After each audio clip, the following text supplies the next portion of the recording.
wabarakatuh. Alhamdulillahirabbil alamin. Alhamdulillahirabbil alamin. Alhamdulillahilladzi anzala ala 'abdihil kitaba wa lam yaj'al lahu 'iwaja.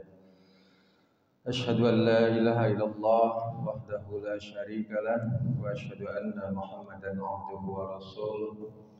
Allahumma shalli ala Muhammad wa ala ali Muhammad. A'udzu billahi minasyaitonir rajim. Bismillahirrahmanirrahim. Hadirin yang dirahmati Allah, dalam kesempatan pagi hari ini alhamdulillah puji dan syukur mari kita sama-sama panjatkan kehadirat Allah Subhanahu wa taala. Alhamdulillah atas segala limpahan rahmat dan karunia-Nya kita senantiasa dalam keadaan sehat walafiat. Kita dapat melaksanakan ibadah salat subuh berjamaah. Salawat beserta salam semoga dilimpahkan kepada junjungan kita Nabi Agung Nabi Muhammad sallallahu alaihi wasallam. Hadirin jamaah salat subuh yang dirahmati Allah, pada kesempatan pagi hari ini akan dilanjutkan kajian hadis berikutnya dari kitab Mukhtarul Ahadits. Pada pagi hari ini melanjutkan kajian hadis nomor 493. Bismillahirrahmanirrahim. Salasun man kunna fihi azallahu Allahu tahtal 'arsy. Dalam hadis Nabi sallallahu alaihi wasallam kata Nabi, 3 perkara kata Nabi yang apabila terdapat pada seseorang, maka kata Nabi, maka Allah menaunginya di bawah arsy. Kata Nabi, yaumal la dhilla illa dhilluh, di mana tiada naungan selain naungannya, kata Nabi. Jadi ada 3 perkara, ada 3 hal ya, apabila terdapat dalam seseorang ya, maka Allah akan menaunginya. 3 hal itu kata Nabi, yang pertama al-wudu 'alal makarih. Orang yang akan mendapatkan naungan dari Allah itu yang pertama adalah orang yang berwudu tetapi dalam keadaan yang tidak menyenangkan, dalam keadaan sulit, dalam keadaan yang sangat berat, tetap ya makarih, tetap menyempurnakan wudunya. Jadi orang yang mendapatkan naungan dari Allah salah satunya yang pertama orang yang wudu walaupun dalam keadaan kondisi yang berat, dalam kondisi yang tidak menyenangkan. Yang kedua kata Nabi, wal masyu ilal masjid fi dhulam, adalah orang yang berjalan menuju masjid dalam keadaan gelap. Yang ketiga wat'amul ja'i, yang ketiga adalah memberi makan orang yang lapar. Di hadis yang lain Nabi menjelaskan ya, hadisnya diriwayatkan oleh Imam Muslim ya, hadisnya sahih. Kata Nabi, ala adullukum ala ma yamhullahu bihil khotoya. Maukah kalian aku tunjukkan kepadamu suatu amal yang dapat menghapus dosa? Kata Nabi, amal yang menghapus dosa. Maukah ditunjukkan sebuah amal yang bisa menghapus dosa? Bahkan kata Nabi, wa yarfa'u bihid darajat. Bahkan amalan ini dapat meninggikan derajatnya. Ya, qalu bala ya Rasulullah. Kata para sahabat ya menjawab, ya wahai ya Rasulullah. Rasulullah lalu menjawab, isbaghul wudu'i 'alal makarih. Amalan yang dapat menghapus dosa dan dapat meninggikan derajatnya kata Nabi adalah menyempurnakan wudu dalam keadaan yang sulit, dalam keadaan yang berat. Lalu yang dimaksud dengan wudu dalam keadaan yang berat, dalam keadaan yang sulit itu dalam keadaan bagaimana? Ya, menurut ulama, salah satunya Imam Ibn al-Athir rahimahullah, bahwa wudu dalam keadaan sulit itu adalah wudu dalam keadaan bisa jadi cuacanya berat, dingin. Ketika cuaca dingin, kita tidak mampu atau sangat berat, memang rukhsah diberikan keringanan dengan tayamum. Tapi kalau tetap dalam keadaan wudu, kita menyempurnakan wudu, tetap berwudu, rukun sunnahnya dilakukan, ini termasuk yang menyempurnakan wudu. Ya, istilah dalam hadis adalah al-makarih.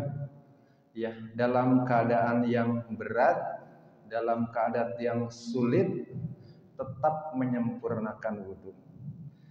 Dalam keadaan dingin, misalkan kita dalam kondisi misalkan di puncak, ya, di puncak itu kalau pagi berasa sekali itu dingin.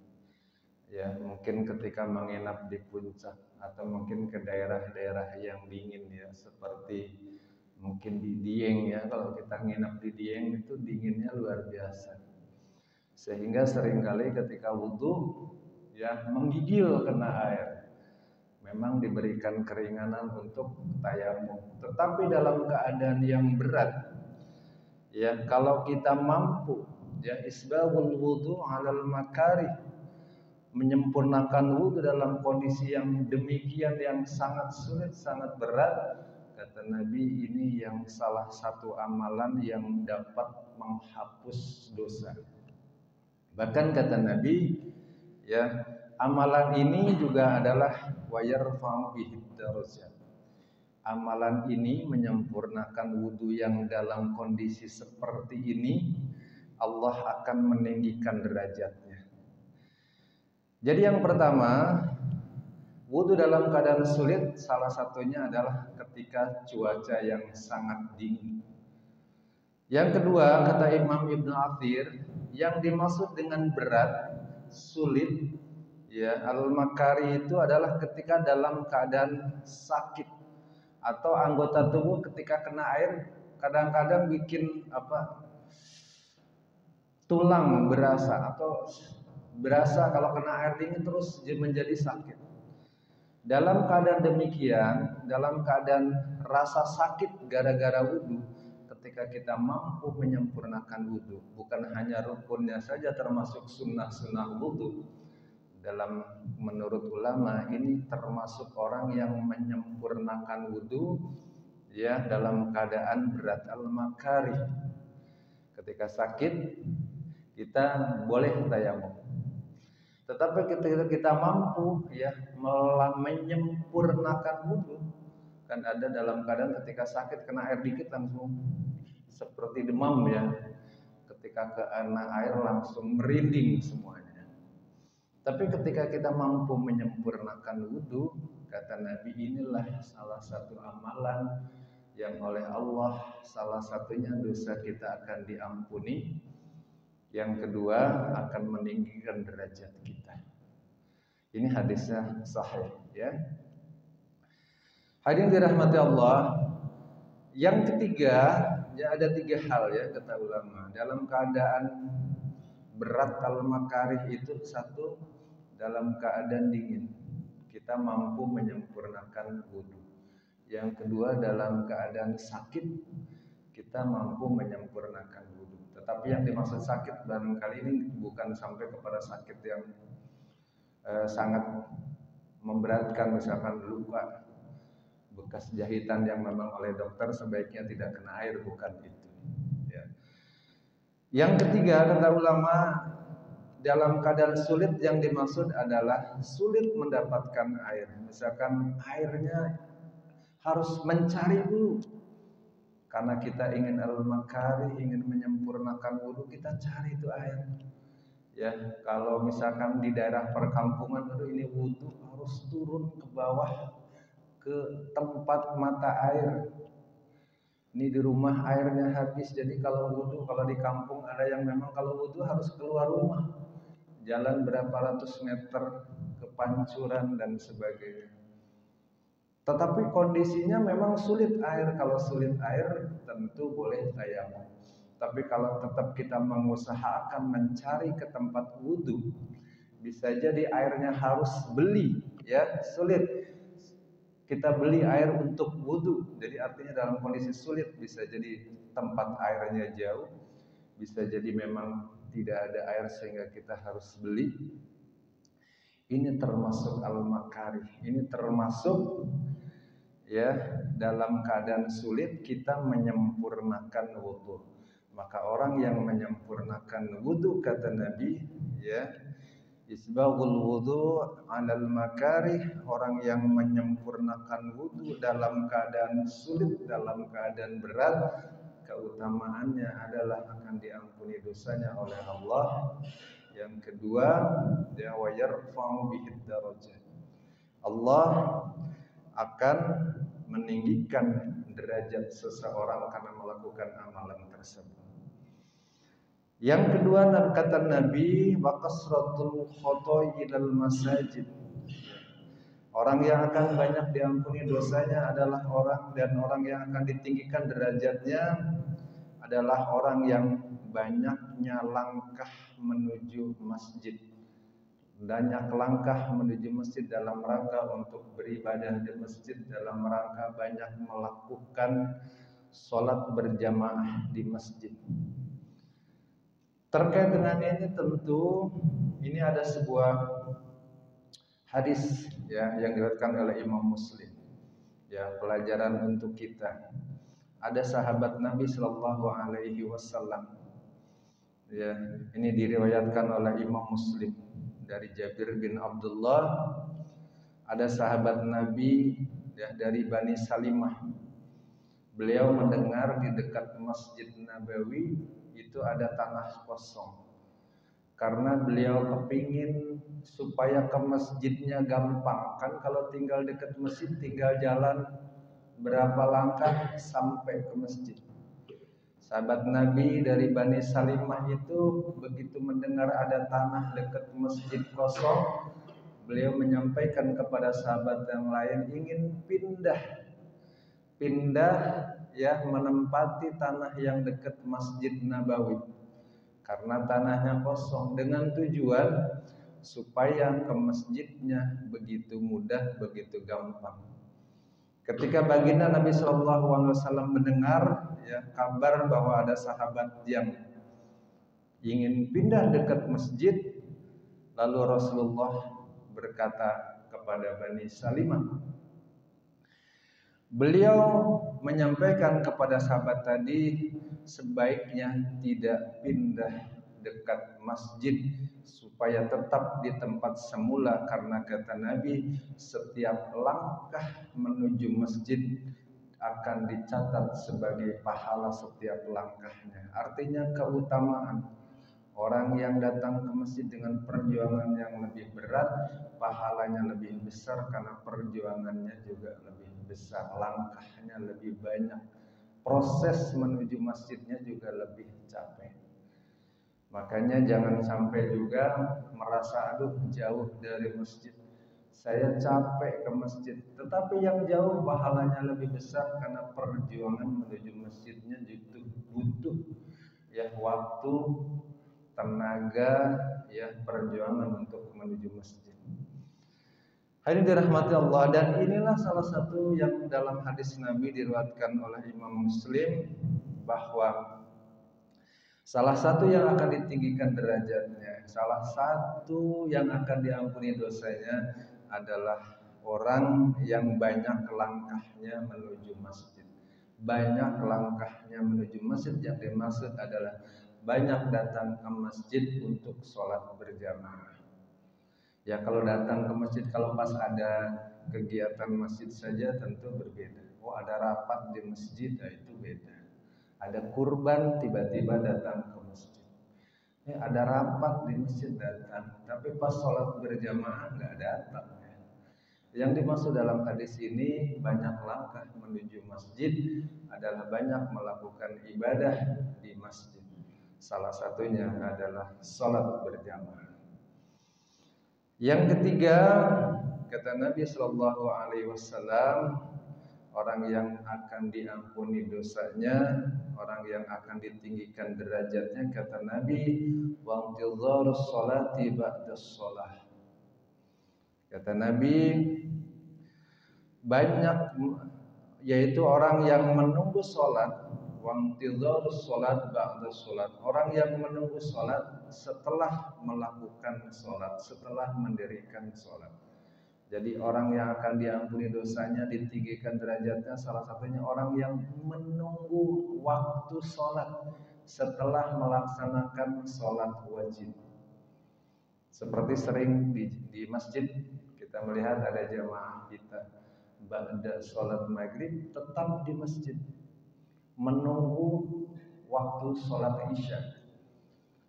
Ya, kalau kita ada kesempatan mengikuti orang yang seperti ini, nunggu dari maghrib sampai isya, habis sholat maghrib tidak pulang dulu, menunggu sampai sholat isya, ini akan mendapatkan keutamaan, diampuni dosanya dan ditinggikan derajatnya oleh Allah Subhanahu Wa Taala.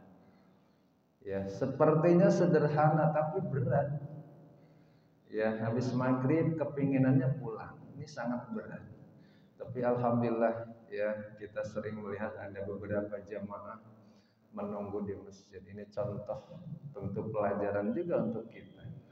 Karena biasanya kita lebih banyak, lebih besar ya urusan-urusan kita sehingga nggak sempat atau barangkali sempat tapi tidak menyempatkan. Alhamdulillah kalau ada di antara jamaah yang mampu bisa habis maghrib menunggu sampai sholat isya. Ya, atau menunggu waktu-waktu yang pendek, ya paling pendek antara maghrib dan isya. Asar dengan maghrib itu agak lebih pendek, tapi yang lainnya tentu lebih panjang. Orang yang mampu bisa menunggu waktu sholat setelah melaksanakan sholat, maka itulah orang yang akan mendapatkan ampunan dari Allah Subhanahu Wa Taala, dan bahkan kata Nabi yang akan ditinggikan derajatnya oleh Allah Subhanahu Wa Taala. Hadirin dirahmati Allah, kesimpulan hadis pada kesempatan pagi hari ini, jadi ada 3 hal, ada 3 perkara yang oleh Allah Subhanahu Wa Taala akan diampuni dosanya, oleh Allah akan ditinggikan derajatnya. Mudah-mudahan kita bisa mengamalkan salah satu dari 3 hal tersebut. Syukur-syukur ya 2 hal, syukur-syukur 3-tiganya yang disampaikan oleh Nabi. Karena apa? Keistimewaan 3 hal ini Allah akan berikan keutamaan, diampuni dosanya, dan Allah akan tinggikan derajatnya. Yang pertama, kata Nabi, orang yang menyempurnakan wudu dalam 3 hal dalam keadaan sulit, yaitu yang pertama dalam keadaan dingin. Kalau dalam keadaan dingin kita mampu bisa menyempurnakan wudu, itu termasuk dalam hadis ini. Yang kedua, dalam keadaan sakit, yang bisa jadi ketika kita kena air bisa menjadi menggigil, kedinginan, tapi kita mampu bisa untuk menyempurnakan wudu, insya Allah termasuk dalam keutamaan hadis ini. Yang ketiga, dalam keadaan sulit air, bisa jadi tempat wudunya jauh, untuk wudu kita harus jalan dulu ke bawah, atau mungkin ke tempat yang butuh perjuangan untuk jalan, atau bisa jadi dengan wudu kita harus beli airnya untuk wudu. Ini termasuk dalam keutamaan menyempurnakan wudu. Yang kedua adalah orang yang banyak langkahnya ke masjid. Hadirin dirahmati Allah, mari kita bersama-sama ketika ada waktu ya banyak langkahkan kita ke masjid untuk sholat berjamaah, yang jauh, yang dekat, tentu insya Allah karena banyak langkah ke masjid akan mendapatkan keutamaan. Yang ketiga adalah kalau kita mampu ya dalam keadaan tertentu menunggu sholat setelah melaksanakan ibadah sholat wajib. Hadirin rahmati Allah, demikian yang dapat saya sampaikan, mudah-mudahan ada manfaatnya. Wallahu a'lam bishawab. Mudah-mudahan Allah senantiasa memberikan kepada kita keberkahan, ziyadatul khair, bertambah kebaikan kita karena kita senantiasa menyempatkan untuk senantiasa memakmurkan masjid bersama-sama. Sama-sama kita akhiri dengan doa kafaratul majlis. Alhamdulillahirabbil alamin. Subhanakallahumma wa bihamdika asyhadu an la ilaha illa anta astaghfiruka wa atubu ilaik. Assalamualaikum warahmatullahi wabarakatuh.